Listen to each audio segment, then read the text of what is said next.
Tout le monde a vu Vénus dans le ciel, mais presque personne n'a vraiment vu Vénus.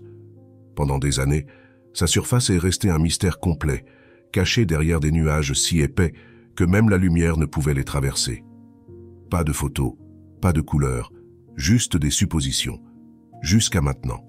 Ce que vous allez découvrir, ce sont les véritables images de Vénus.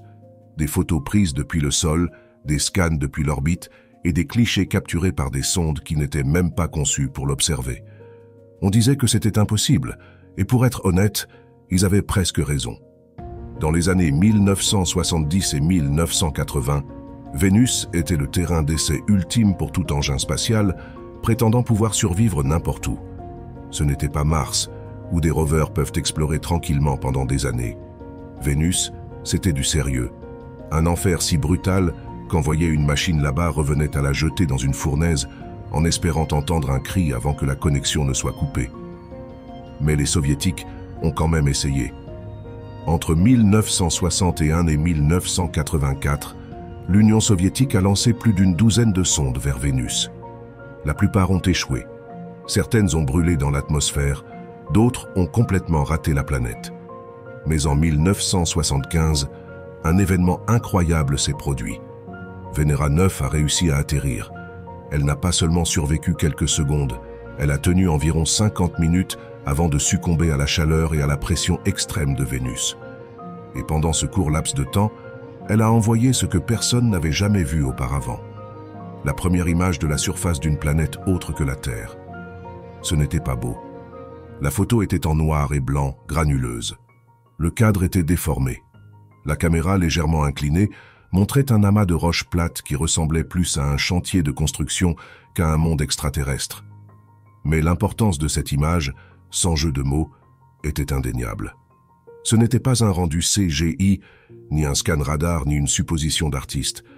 C'était de vraies pierres sur un vrai monde alien, transmises depuis 38 millions de kilomètres.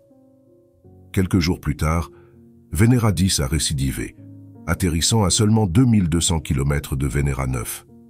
Elle a tenu 65 minutes, assez longtemps pour transmettre une autre photo étrange, remplie de dalles de roches fissurées sous une brume. Puis vinrent les missions Vénéra 13 et 14 en 1982. Là, les choses sont devenues vraiment bizarres. Vénéra 13 ne s'est pas contentée de prendre des photos. Elle a capturé des couleurs, des sons, et a même foré la surface pour analyser le sol. Quand son image est revenue, elle a choqué le monde. Le ciel ressemblait à un cauchemar, teinté d'un jaune soufre profond, probablement dû au dioxyde de soufre et au gaz volcanique. Le sol était couvert de roches plates imbriquées, comme la croûte d'une tarte trop cuite. Ce n'étaient pas des impressions d'artistes. C'étaient des images réelles, brutes, déformées par la chaleur, mais non filtrées, exactement telles que vues par un œil robotique mourant en les envoyant. Ces premières missions Vénéra ont prouvé une chose simple. Vénus n'est pas une bille lisse couverte de nuages. Elle est brisée, violente, inhospitalière. Pourtant, dans ces brefs moments de survie, l'humanité a eu un aperçu d'un lieu qui avait repoussé tous les autres visiteurs.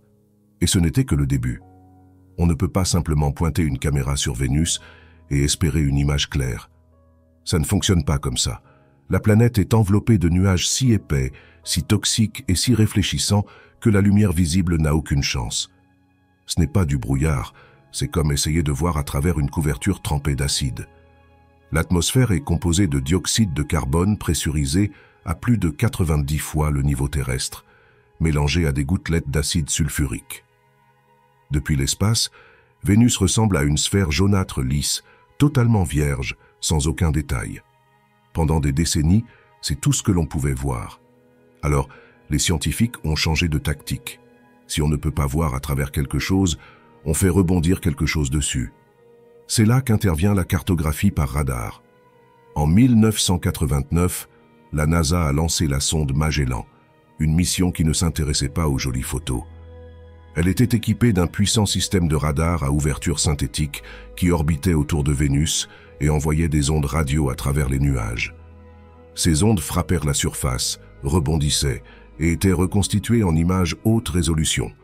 Non pas de lumière, mais de texture, d'altitude et de structure. Magellan est entré en orbite autour de Vénus en 1990 et a passé les 4 années suivantes à cartographier de manière obsessionnelle. Les résultats étaient stupéfiants. Pas artistiques, pas colorés, mais stupéfiants. Magellan a cartographié 98% de la surface de Vénus avec une résolution aussi fine que 100 mètres par pixel. Elle a révélé des volcans boucliers massifs, plus grands que tout ce qu'on trouve sur Terre, des plaines de lave infinies, plus proches d'un océan asséché de roches fondues que de quelque chose de géologique, des dômes en forme de crêpes de plusieurs kilomètres de large, des terrains fracturés qui donnaient l'impression que la planète essayait de se déchirer elle-même, et des régions montagneuses comme Ishtar Terra et Aphrodite Terra, s'élevant jusqu'à 11 km au-dessus des plaines. Ce n'était pas une jumelle de la Terre, c'était une planète figée dans un chaos géologique. Certaines zones étaient plus lisses que prévu, d'autres complètement brisées. Certaines pentes réfléchissaient le radar plus fortement, indiquant un matériau plus rugueux ou une composition différente. Mais la plus grande surprise fut la jeunesse de la surface. En comptant les cratères, les scientifiques ont réalisé que la surface avait probablement entre 300 et 500 millions d'années, ce qui est récent. Cela suggérait quelque chose d'incroyable. À un moment donné, Vénus aurait pu refaire sa surface, tout faire fondre et repartir de zéro. Magellan n'a pas seulement envoyé des données, elle a construit un monde en 3D. Plus tard, les scientifiques ont utilisé les données radar de Magellan pour générer des cartes topographiques en fausses couleurs.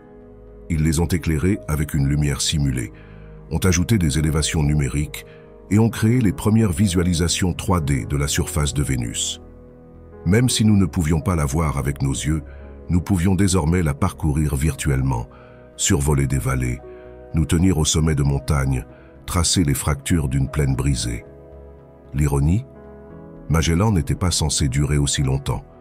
Elle a continué à cartographier, à répéter ses orbites, à affiner ses scans, jusqu'à ce qu'elle soit délibérément précipitée sur la planète en 1994, dans une fin ardente qui a scellé son héritage comme la première mission à révéler véritablement Vénus.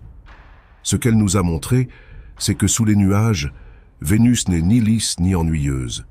Elle est marquée, façonnée par des éruptions, écrasée par sa propre pression. C'est un paysage extraterrestre qui ressemble à une Terre où quelque chose aurait mal tourné, très mal tourné. Mais ce n'était que le début, car les scientifiques ne se sont pas arrêtés à l'orbite. Ils ont commencé à faire rebondir des signaux sur Vénus depuis la Terre elle-même. Et les résultats étaient encore plus surprenants. Cela semble presque impossible à croire. Cartographier la surface d'une planète cachée sous des nuages depuis la Terre, sans orbiteur, sans survol, sans satellite, juste avec des télescopes au sol envoyant des ondes radar à des millions de kilomètres et écoutant le plus faible écho. Mais c'est exactement ce que les scientifiques ont fait. Pendant que des sondes comme Magellan cartographiaient Vénus depuis l'orbite, un autre groupe de chercheurs utilisait quelque chose de bien moins spectaculaire, des systèmes radars basés sur Terre. La technique est d'une simplicité trompeuse. Un radiotélescope massif, comme celui d'Arecibo à Porto Rico, envoie des impulsions radar vers Vénus. Ces ondes frappent la surface, se dispersent, et certaines reviennent directement vers la Terre, captées par une seconde antenne, souvent le télescope de Green Bank en Virginie occidentale. Cela s'appelle le radar bistatique. Ce n'est pas nouveau, mais Vénus rendait la tâche incroyablement difficile. Le signal doit traverser l'espace, rebondir sur une surface brutalement rugueuse et revenir avec assez de force pour être décodé. Un aller simple peut prendre plus de 2 minutes, et à son retour, le signal est si faible qu'il est presque noyé dans le bruit. Et pourtant, ça fonctionne. Au début des années 2000, les scientifiques ont commencé à publier des cartes radar de Vénus d'une précision étonnante, générées entièrement depuis la Terre. Ce n'étaient pas des impressions artistiques. Elles montraient de vraies caractéristiques de surface, volcans, crêtes, vallées, cratères, avec une résolution comparable aux cartes orbitales. Bien qu'elles ne puissent pas égaler la résolution de 100 mètres de Magellan, elles offraient autre chose, le suivi des changements au fil du temps. Comme ces systèmes terrestres pouvaient cartographier les mêmes zones à plusieurs reprises, les chercheurs pouvaient comparer des instantanés du même terrain à des années d'intervalle. Et c'est là que les choses sont devenues intéressantes. Certaines caractéristiques semblaient différentes, pas seulement en termes de luminosité ou de bruit, mais en forme. Il y avait des signes d'effondrement, de nouvelles coulées de lave ou de subtiles variations dans la réflexion radar. Des indices que quelque chose bougeait peut-être sous la surface. L'une des zones les plus fascinantes est Inoplanitia, une vaste région parsemée de caractéristiques volcaniques. Les scans radars de 2012 et 2020 ont suggéré des changements dans la texture de la surface qui ne pouvaient être expliqués par le bruit ou des artefacts logiciels. Les scientifiques ont commencé à se demander si Vénus était encore géologiquement active, si elle refaçonnait encore des parties d'elle-même, avec des éruptions discrètes ou des mouvements de plaques crustales profondes que nous ne comprenons pas encore pleinement. Ces observations terrestres ont même validé les découvertes de Magellan. Les zones qui semblaient plus rugueuses dans les scans de Magellan réfléchissaient également le radar plus fortement depuis la Terre. Les plaines plus lisses, comme Sedna Planitia, apparaissaient ternes dans les deux ensembles de données. C'était une sorte de confirmation à longue distance, étrange mais cohérente, avec deux approches totalement différentes produisant des résultats étrangement similaires. Et cette méthode n'est pas juste un plan de secours, elle est toujours en cours. Même après l'effondrement tragique d'Arecibo en 2020, le travail radar continue avec d'autres installations. Green Bank a été associé aux antennes du réseau Deep Space de la NASA, et des projets futurs envisagent d'utiliser des réseaux phasés ou même des antennes radar basées sur la Lune pour des scans encore plus clairs. En résumé, nous n'avons jamais posé quoi que ce soit sur 99% de Vénus. Nous n'y avons jamais pris de photographie. Et pourtant, nous l'avons cartographié, suivi et même repéré des signes possibles de mouvement. Tout cela depuis une planète située à 38 millions de kilomètres, cachée sous des nuages, en n'utilisant rien d'autre que des ondes radio rebondissantes. C'est la preuve que parfois, pour vraiment voir un endroit, il n'est pas nécessaire de s'en approcher. Il suffit de savoir écouter l'écho. Vénus n'est pas timide. C'est le troisième objet le plus brillant dans le ciel terrestre, après le Soleil et la Lune. On peut la repérer à l'œil nu, apparaissant comme l'étoile du matin ou l'étoile du soir près de l'horizon à l'aube ou au crépuscule, selon sa position orbitale. Sa luminosité conduit souvent à des erreurs d'identification, confondues avec un avion ou un ovni. Mais le plus étrange, c'est que cette luminosité est trompeuse. Ce que vous voyez, ce n'est pas la planète. Ce sont ces nuages. La véritable surface reste invisible, toujours cachée. C'est pourquoi, lorsque la sonde Parker Solar Probe a capturé des images de Vénus en lumière visible, le monde scientifique a été stupéfait. Cette sonde n'était même pas destinée à étudier Vénus. Elle a été construite pour plonger à plusieurs reprises dans l'atmosphère externe du Soleil, supportant des températures qui détruiraient la plupart des appareils électroniques. Mais pour y parvenir, elle devait utiliser Vénus pour des assistances gravitationnelles, 7 survols au total. Lors de l'un de ces passages en 2020, les ingénieurs de la NASA ont décidé de tenter quelque chose de presque ridicule. Ils ont pointé la caméra WISPR, Wide Field Imaging for Solar Probe, sur Vénus, et contre toute attente, ça a fonctionné. Les images reçues n'étaient pas en haute résolution, pas dignes d'une carte postale, mais elles montraient quelque chose que nous n'avions jamais vu auparavant.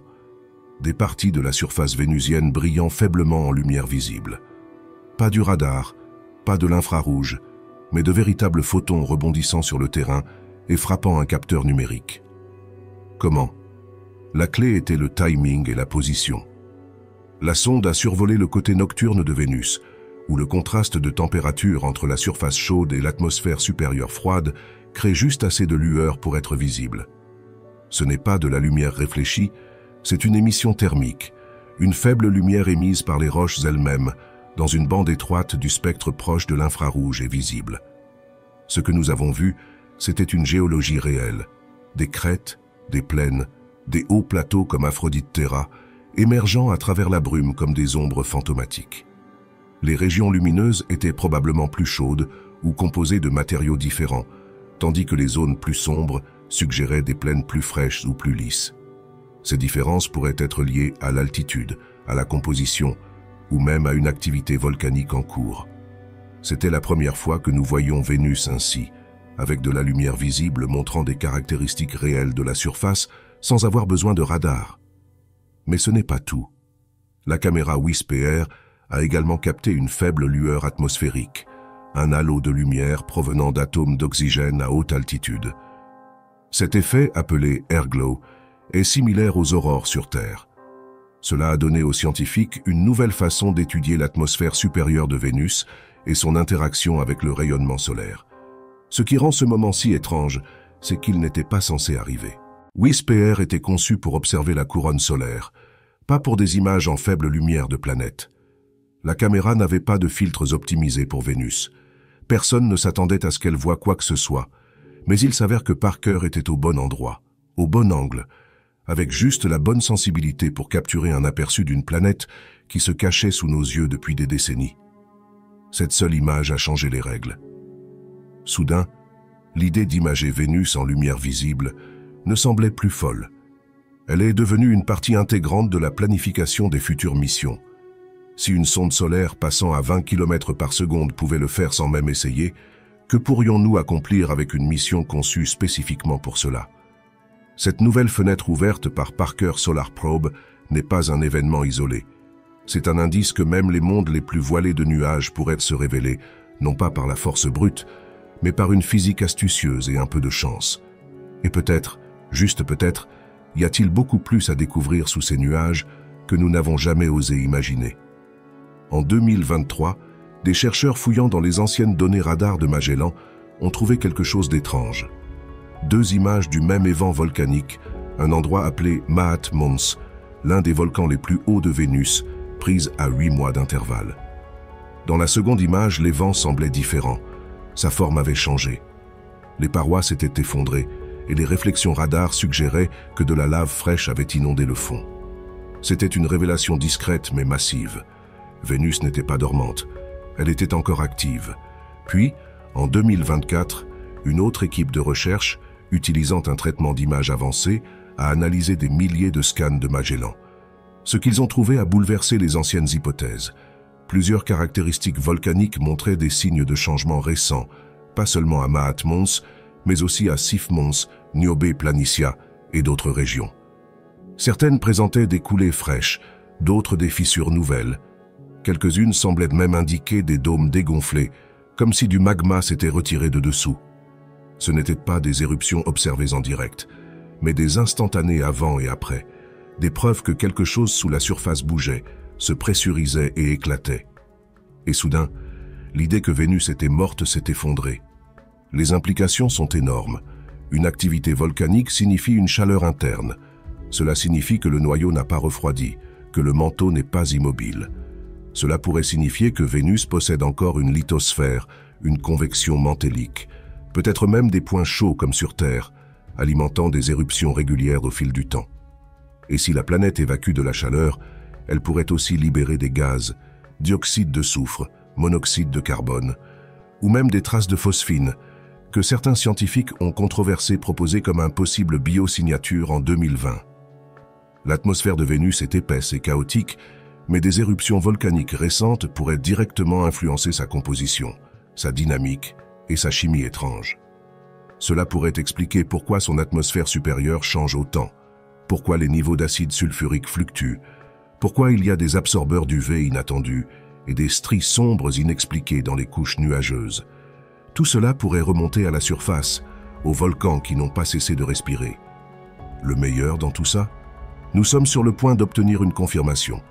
Les prochaines missions de la NASA, Veritas et de l'ESA, Envision, prévues pour le début des années 2030, sont conçues avec des radars à haute résolution et des outils spectroscopiques capables de détecter le volcanisme actif en temps réel. Pas seulement quelques changements des vents, mais des coulées, des pics thermiques et peut-être des panaches de gaz. Nous pourrions réellement observer une éruption en direct, ce que personne n'a jamais fait sur Vénus. Et si cela arrive, si nous voyons du feu sur un monde que l'on pensait géologiquement silencieux, cela va bouleverser notre façon de penser les planètes internes, l'habitabilité et l'avenir à long terme de la Terre elle-même. Parce que Vénus n'est pas morte, elle est juste cachée.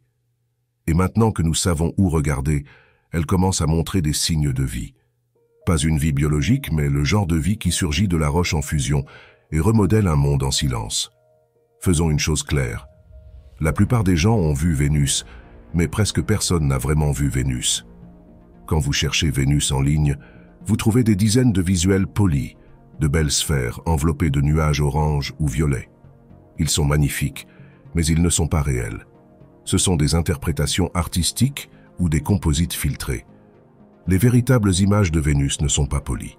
Elles sont inconfortables, impitoyables et surtout non filtrées. Passons-les en revue une par une. D'abord, les photos des atterrisseurs Venera. Ce sont parmi les seules vraies photos jamais prises depuis la surface. Aucun engin spatial n'a réussi à faire de même depuis. Ce que vous regardez dans ces panoramas grand angle granuleux, c'est un paysage plat et brisé, des roches pâles et déchiquetées sous un ciel brumeux. Dans certains cadres, vous pouvez même voir des parties de l'atterrisseur lui-même, comme l'antenne ou le boîtier de la caméra.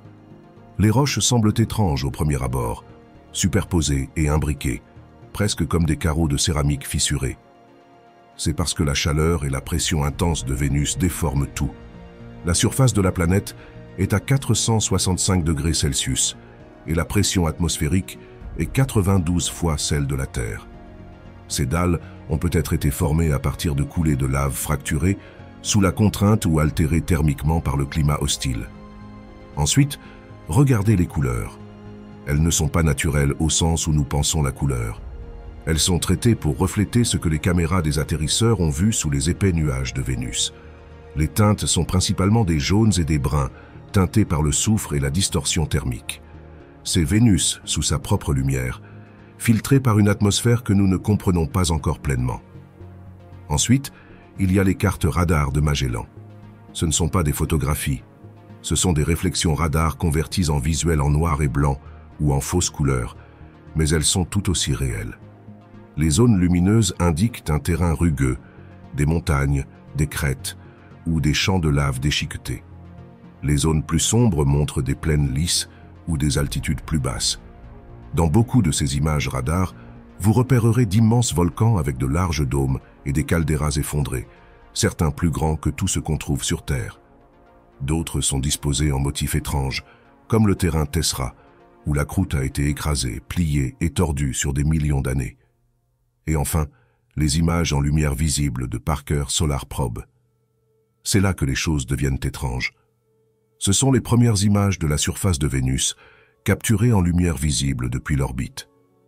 Elles montrent un contour presque fantomatique de la surface brillant à travers la brume du côté nocturne. Vous remarquerez une lueur douce. Des régions comme Aphrodite Terra apparaissent comme des taches légèrement plus lumineuses. Ce n'est pas la lumière du soleil qui se reflète. C'est la planète elle-même qui rayonne de la chaleur, vue dans une partie du spectre lumineux que la plupart des caméras ignorent. À première vue, ces images peuvent sembler manquer de détails, mais c'est parce qu'elles n'étaient pas conçues pour cela. La caméra de Parker était faite pour observer le soleil, et pourtant elle a quand même capté le faible contour du vrai terrain vénusien en lumière visible. Cela n'aurait pas dû être possible, mais ça l'a été.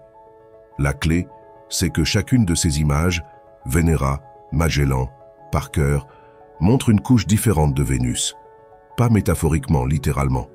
Venera montre le sol de près, ce que vous verriez si vous y étiez. Magellan montre la topographie, la disposition du terrain sur toute la planète.